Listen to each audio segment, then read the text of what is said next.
gördüm, seni sevdim, elə bildim qalacaqsan.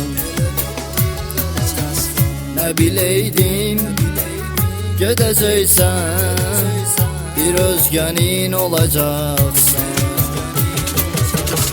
Gedəcəkdinsə gəl, axı nə üçün bu qədər mənə sən verdin ümidlər. Ümidim yoxdur daha mənim haqqımda, Xuda aparır göydə qeydlər, aparır göydə qeydlər. Belə olmur, unudulmur, unutmaq istədiyim kəs unudulmur. Siz deyirdiniz unudarsan, axı nə üçün görəsən bəs unudulmur. Gedəcəkdinsə gəl, axı nə üçün bu qədər mənə sən verdin ümidlər. Ümidim yoxdur daha mənim haqqımda, Xuda aparır göydə qeydlər, aparır göydə qeydlər.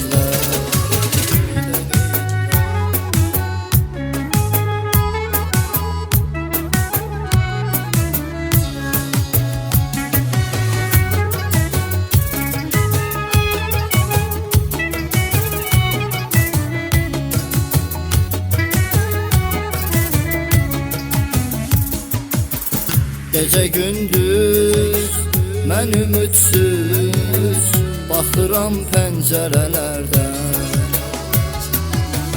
Demə çoxdan həmin anlar silinib xatirələrdən. Gəl ümid ver bu səfər, silinən xatirələr sənin eşqinlə yazılsın. Səni mənsiz yaşadan, məni sənsiz yaşadan fələyin çərxi dağılsın, fələyin çərxi dağılsın. Belə olmur, unudulmur, unutmaq istədiyim kəs unudulmur.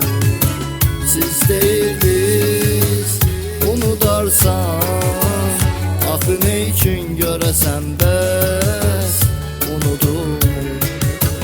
Gəl ümid ver bu səfər, silinən xatirələr sənin eşqinlə yazılsın. Səni mənsiz yaşadan, məni sənsiz yaşadan fələyin çərxi dağılsın, fələyin çərxi dağılsın. Huzuruna gəlməyimə səbəb var, düşünmə ki unutmağa gəlmişəm. Ürəyimdə yarım qalan sevgini